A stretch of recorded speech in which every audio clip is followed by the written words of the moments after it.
The end of the world is here with The Moon Woke Up, a brand new analog horror series that is not only one of the most creative stories I've ever seen told here on YouTube, but also one of the biggest and most ambitious. And if things go as they are, it's only gonna get more terrifying.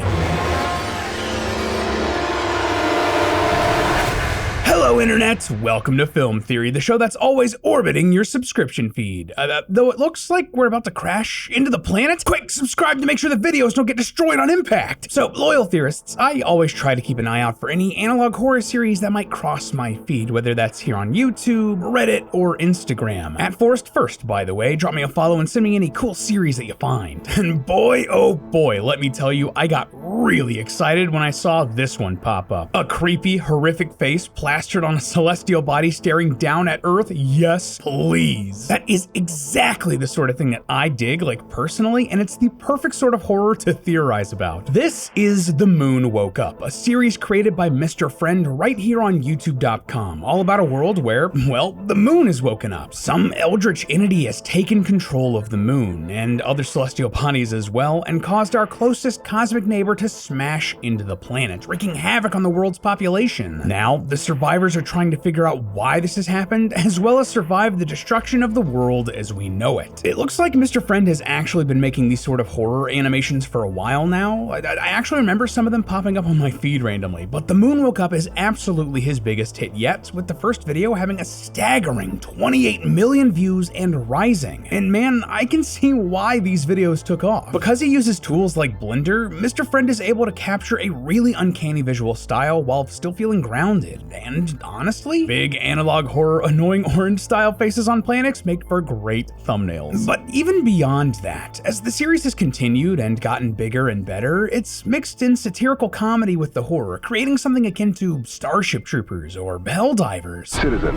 need a friend? What? J'ai besoin de nourriture et d'eau, espèce d'imbécile. It's also expanded its story, going from a creepy VHS found footage video to an epic that spans literal star systems, and because of that, there are tons of mysteries packed into the series, mysteries that you know that we have to try and solve. So that's exactly what we're gonna do today, loyal theorists. We're going to break down exactly what's happening in this story, try to put together all of the pieces spread out across the 7 episodes released so far, and see if we can use them to figure out where the story is going. And if I'm right, The Moon Woke Up is going to get much bigger before the end of things. But just how big? Mythologically big. So put on your robot arm and drink your moon juice, loyal theorists, as we shoot into The Moon Woke Up. The Moon Woke Up begins with some astronauts on their way to the moon, and given the timeline we're given just a little bit later in the series, it's likely that these characters are meant to be the Apollo 11 crew, including Neil Armstrong, Buzz Aldrin, and or Michael Collins, the first people to walk on the moon. However, as they approach, 2 dark spots open on the surface, a pair of eyes gazing out at Earth before a gaping mouth opens. What the hell is that? Suddenly, the moon hurtles towards Earth, crashing into the planet somewhere in Africa. In a later video, we're shown just how devastating this is, ending billions of lives instantly and destroying much of Europe and Asia. But that isn't the end of things. The planets Jupiter, Saturn, and Uranus have also woken up and approached the Earth as the video ends. Episode 2 then begins with a flashback to shortly before the impact. A man walks down the streets of New York, coming across a doomsayer explaining that there are chosen ones all over the world being transformed. The awakened ones will soon be here. Clearly, by the awakened ones, he's talking about the planets. But we get to see an example of a chosen one immediately after this. We cut to the UK, where we find a child drawing pictures of the planets with their creepy faces. And when he turns to face his father, I have to tell you one more time. his face is the same grotesque one we see on the moon and the planets. This must be a chosen one. Finally, we are taken to Namibia, where we see a cult worshipping the moon, having carved the moon's face into the ground. Clearly, there's some weird analog horror goodness happening here, whether it be through some sort of telepathy, or radiation, or magic, or sci-fi shenanigans. People on Earth can be controlled or taken over by these awakened ones. Real talk though, I have to imagine that more than than a few necks got hurt looking up at the moon here. Like, yeah, this is not a natural angle. I can already feel my neck and back starting to ache, but that's not a problem thanks to today's sponsor, ZocDoc. So, I hurt my back earlier this year, and it was by sleeping. Yes, I'm in my 30s, how could you tell? So, of course I'm gonna hurt my back looking up at the moon. And trying to find a specialist to help out with the problem just felt impossible. Like, I was flooded with so many options, I didn't know where to start.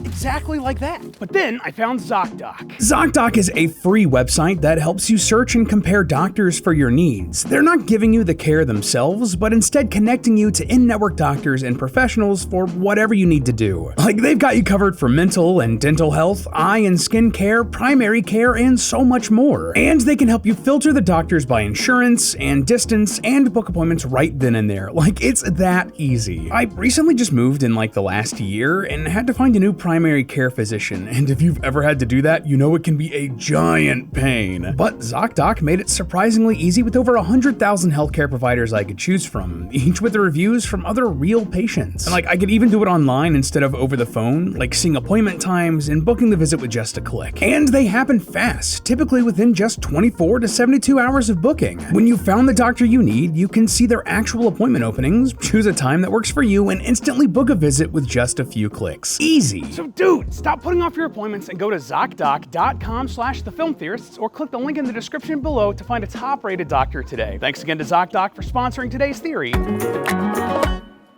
Now let's jump back into The Moon Woke Up. We then jump forward 5 years after the impact, and things are bad, with billions dead and millions starving. And worst of all, basically all water has dried up. The estimated death toll stands at 3.2 billion, with nearly 90% of Earth's population wiped out, and our major oceans having all but dried up. Fun fact, those numbers are actually correct for the population in 1969. There were about 3.6 billion people on the planet at the time, 90% of which would be 3.2, so good on you, Mr. Friend. Anyway, things aren't much better by episode 3, where 10 years have passed since the impact. Jupiter, Saturn, and Uranus have surrounded the Earth, but haven't really done anything hostile towards us. It's at this point that I would like to point out that the gravity of these massive planets being so close would absolutely wreak havoc on the Earth, but that might be the least of our worries. And it seems like Mr. Friend might have actually considered this. Our new celestial neighbors continue to hover some 9 million kilometers from Earth, just shy of the Lagrange-influenced disturbance zone. Yeah, so the Lagrange-influenced disturbance zone is a real scientific concept. Now, this is very simplified, but basically, this is the area between large gravitational bodies where an object will find equilibrium.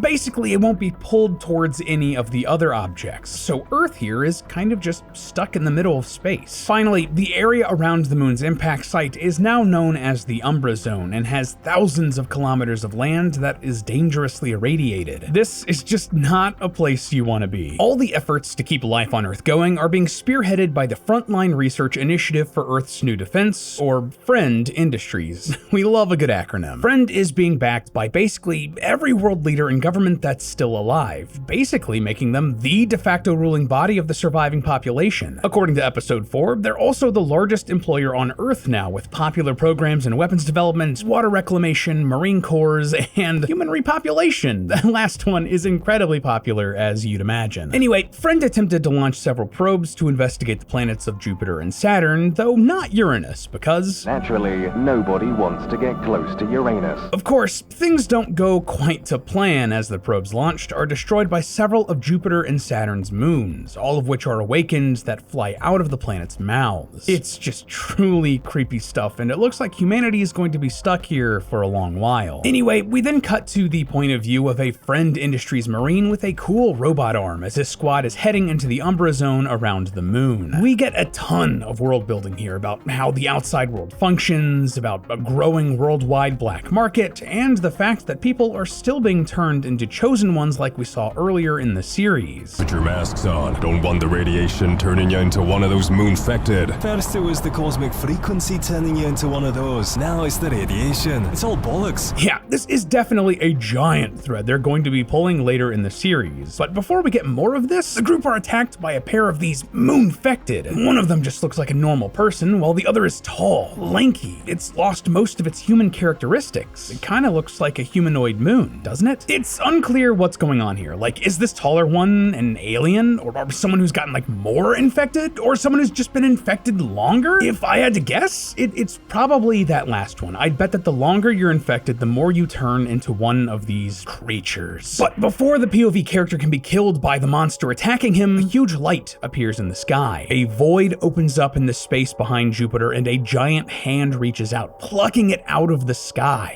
Wait, what? Yeah, crazy. Episode 5 gives us another point of view of this event, as other hands reach out and also take Saturn and Uranus, seemingly ending the threat. Though not without the deaths of a few innocent friend astronauts. Of course, this absolutely freaks everyone out, understandably so. After years of chaos and uncertainty, what we once thought to be our greatest peril has been eclipsed. But Friend takes advantage of this and declares the situation to be safe. 150 years now pass, and by the 2130s, humanity has started to thrive again. Under Friend's leadership, incredible leaps have been made in technological development, like a giant wall has been placed around the Umbra Zone, cities have been rebuilt, space stations now orbit the planet, protecting us from asteroids that used to get sucked in by the gas giants, and Friend has even started building a space gate around one of the rifts that the giant hands came out of. But despite Friend's efforts pulling humanity back from the brink of extinction, I'm skeptical that their intentions are entirely pure. We see that they're performing experiments on living human test subjects that are certainly going to be painful. Like, I don't want to know what they were going to do with that chainsaw, dude. We also see a lot of people locked up in a Friend pen while screaming in the background during the Secret Tapes merch ad. And back in episode 2, the Doomsayer in New York calls himself Mr. Friend. To be fair, this is the name of the creator of the series, and Friend is a common enough word, but it was a connection that I couldn't help notice. But the most worrying thing of all to me is how they've been using moon juice. Yeah, I've been trying to find the best place to put this, but a recurring element here in the series has been a sort of radioactive, glowing pink liquid that seems to be coming out of the moon. We see rats eating the stuff, puddles of it in the Umbra Zone, and most concerningly, vats of it being used in Friend experiments. And in this far future, they've even built a giant structure on the moon to extract it. This stuff is what's powering all of the incredible technology in this future, but some people believe that it's causing the Chosen One mutations. Nah, it's gotta be that moon juice, mate. And in this same scene, this guy also says that there's an entire black market selling this stuff, which Friend is calling Element 75U. Now, if you know anything about chemistry, you'll know that putting the word element with a number can give us a lot of information. Yeah, you know how elements on the periodic table are given an atomic number, and that's how they're ordered? So like hydrogen is element 1, gold is element 79, etc., etc. These atomic numbers represent how many protons are in the element, and the higher the number, the heavier the element. Anyway, element 75 is known as rhenium, and of course, I had to dig into this stuff to see if there was anything we could learn about the moon juice from the element, and honestly, what I found? Well, there's a lot that doesn't line up, and a lot that is kind of interesting. So, rhenium is a solid metal. It's usually gray and not glowing pink goo. It's also a stable element and rarely dangerously radioactive, so not particularly close to the moon juice there either. It's also one of the rarest metals found on Earth, but interestingly, there seems to be even less of it on the moon. So, like, it's strange that there be so much of it here in the series, right? Well, maybe, but given some things we found out later in the series, the planetary body in The Moon Woke Up might have had way more than the moon because of other circumstances. All that being said, this may just be a case of a creator choosing a cool, sciencey sounding phrase for their mysterious moon juice in their lighthearted sci-fi horror series. But hey, it's always fun to explore the options and learn a little bit, right? Anyway, we see the results of Friend's experiments of the moon juice on human subjects in episode 5. They inject a human candidate with the stuff, and all of a sudden, he's able to use tech powered by the moon juice to destroy one of the Grey Chosen Ones. It's crazy stuff, man. Oh, and also, the person we see here in this point of view is almost certainly the same Marine we see earlier in the series with the robot arm. They mention that he's being woken up from some sort of like cryogenic stasis, and Defrosting at 95%, sir. well, he only has one arm. It seems like a weird detail that they'd add to this character when there's already been another character exactly like this earlier on, and they give him a new robot arm in this scene. I like fully expect him to become a recurring character character later in the series,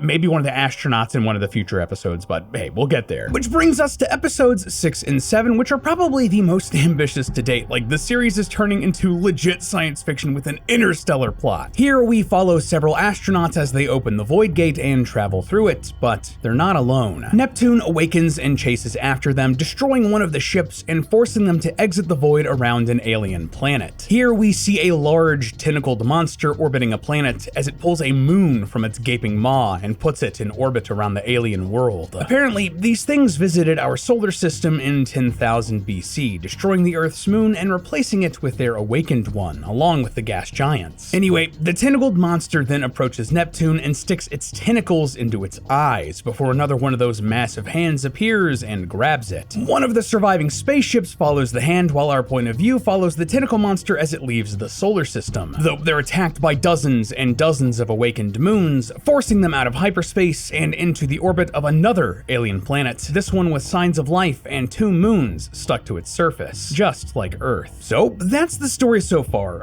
Well, unless you count a video called Secret Tapes. This video's great and funny, by the way, go watch it, but it's really more of an ad for Mr. Friend's merch than anything else. Oh, and speaking of, we here at Theorist have heard your feedback and brought back some classic feeling Theorywear with a couple of hoodies and shirts and socks. Like, the black hoodie is my absolute favorite. I need to get my hands on one of these, like, right now. So please go to theoryverse.store if you want to check any of that out. Shameless shilling aside, though, what's really going on here in The Moon Wakes Up? Why are the planets and moons looming over Earth? Why did the moon crash into the planets? What are these giant hands that pulled the planets away and the weird tentacle monsters? Being real, we need more episodes and information before we can get some definitive answers. But I do believe we can use an unexpected source to potentially get some answers. And that source? Greek and Roman mythology. You probably know that most of the planets are named after gods from Roman mythology.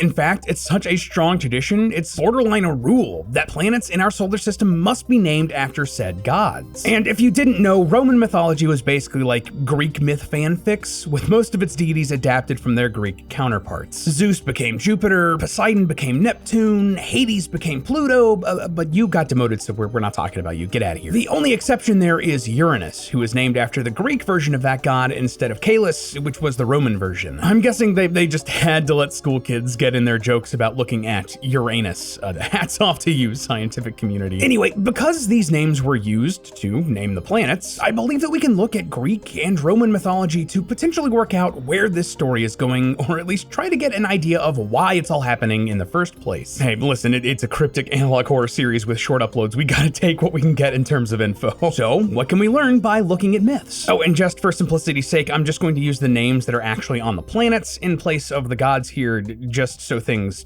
aren't confusing. Well, of all the planets we've seen wake up, they were all powerful leaders in some regard. Jupiter was obviously the leader of the Roman pantheon, Saturn was the leader of the Titans, the predecessors of the gods, and Uranus was a primordial god who helped create the Titans. Neptune's the only real outlier here, though he was also considered a very powerful god in the pantheon, brother of Jupiter and king of the oceans. But something else interesting I found in my research, there's a strange recurring motif in these ancient myths of these gods having a relationship with, and then coming into conflict with, the god representing Earth, Gaia. Stick with me here. See, Uranus and Gaia gave birth to the Titans, which included Saturn, but Uranus hated them and hid them away. This understandably peeved Gaia, who helped Saturn step up and defeat Uranus. But Saturn feared that his children would do the same and ate his kids to prevent it. The old mythology is really weird, guys. This was only stopped when Gaia helped Jupiter hide and eventually overthrow Saturn and the other Titans. But then Gaia turned around again and was upset at Jupiter for imprisoning her children, the Titans, giving birth to the giants to defeat the gods. Neptune then took Jupiter's side, also putting him at odds with Gaia, at least at that time. And following myths from this time really feels like we're watching a wrestling storyline, doesn't it? So think about this. All of the planets named after gods that had beef with Gaia, who represents the Earth, suddenly wake up and try to stop Gaia's children,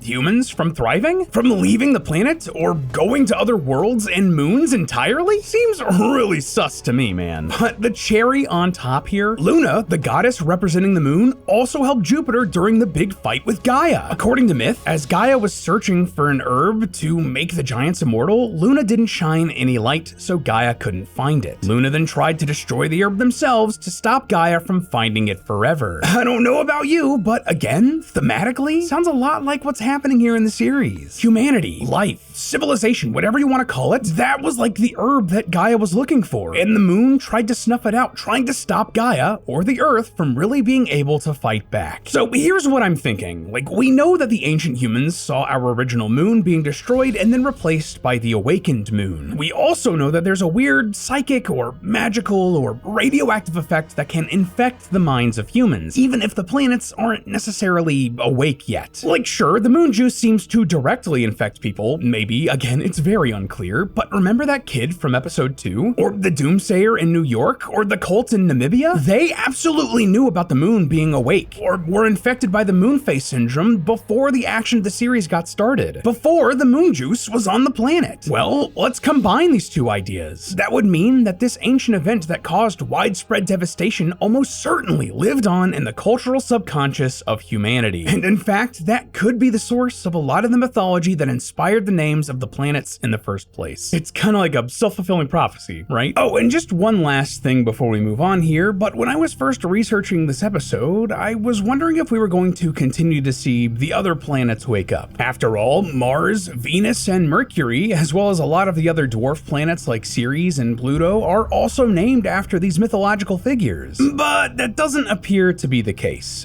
In episode 7, which released like in the middle of us researching this, we see what looks like the first infection of the solar system in 10,000 BC. And though we see the big tentacle monsters interacting with the moon, Jupiter, Saturn, Uranus, and Neptune, we fly by Mars and distinctly see that it's alone. No tentacle monster in sight, so I guess those planets would be like on our side, or neutral at the very least. If I were to guess a reason, well, the tentacle monsters only seem interested in two types of planets so far based on what we've seen. Gas giants like Jupiter, Saturn, Neptune, Uranus, and the unnamed planet we see halfway through episode 7, it's way too big to be rocky. Or planets with life, like Earth, or the one we see at the end of episode 7. Scans are reading faint signs of biological life. They only care about gas giants and planets with life. And those scientists believe there was a chance that both Mars and Venus were once capable of supporting life. In fact, there was like a big news story that came out like the day before I'm recording this that they might have found a lot of evidence for life on Mars, and that is a world-changing piece of information that would have been hundreds of millions, if not even billions of years ago, way before the tentacle creatures came to the solar system in 10,000 BC. So they likely didn't give Mars, Venus, and Mercury a second thought because of that. But okay, all of that is cool, but it doesn't really tell us about what might be the biggest and most dangerous mystery left here in the series. What's up with the tentacle monsters? The giant hands that emerged from the void and plucked these planets away from Earth? And why are they doing this? Again, there aren't firm answers quite yet, and Mr. Friend is uploading more of this series as we speak. But I think we can get an idea by, again, looking at our mythological parallels. First up, the tentacle monsters. So we see these guys create moons with our very own eyes. It's kind of like their defining feature, and we've already noted that our moon is associated with the goddess Luna, who herself had creators. In myth, Luna was created by the titans Hyperion and Theia. A little tangent here, but in the real world, the leading theory about the creation of our moon is the Great Impact Hypothesis, which suggested that another planet collided with Earth and the debris created the moon. That planet was called Theia.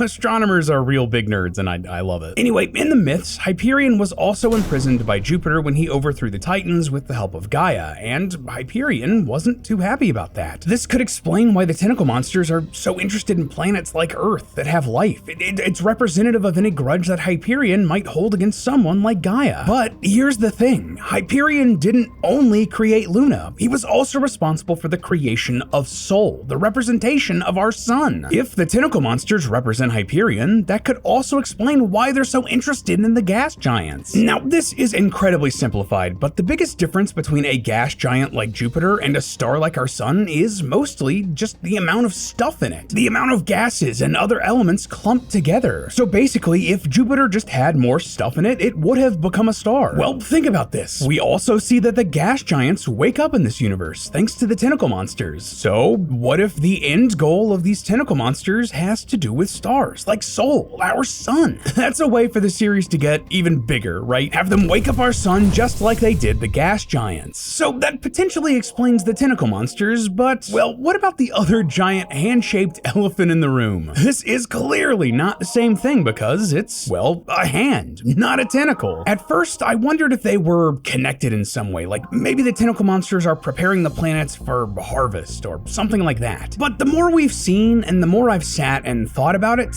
I get the vibe that these things are at odds with one another. Like, the hands seem to pluck the gas giants out of space without the intervention of the monsters. They just kind of like appear and take them, you know, instead of having the tentacle monsters like prepare them. And they don't travel the same way. In episode 7, the monster just floats away at high speeds instead of using the sort of void portal that the hands create. So what's up with these things? Is there something in mythology even more powerful than the Olympians, Titans, and primordial gods? Well, you know I wouldn't ask the hypothetical question if I didn't have an answer. See, though beings like Gaia and Uranus were some of the first primordial gods, they still came from something else. They weren't the first beings in the universe in these myths. And the thing that came before? Chaos. Yeah, like the literal concept of chaos. In Greek and Roman mythology, this was a personified character, the very first being that existed in the universe who created the other primordial gods. It was basically like the forerunner for everything, and that kind of seems like it could be a giant hand that plucks entire planets out of the sky like they're nothing, right? But the thing that really drives this home, that really cements this connection for me, well, in Greek, chaos means gaping or vast void. Yeah, void. Almost like a portal to another place, exactly like the voids we see these hands coming out of. So what does this mean? Does having these chaotic beings come in and pluck the planets out of the sky mean that Earth and humanity have a powerful ally? Well, not necessarily. In the mythology, chaos doesn't really have an agenda. It simply is. It's a void without order, so much so that it's often described as a middle ground between the Earth and Tartarus. That's the realm that the Titans were banished to. Whatever these beings are doing here, it's certainly not because it wants to help us. Like, it probably doesn't even know that the humans and friend industries even exist. No. Instead,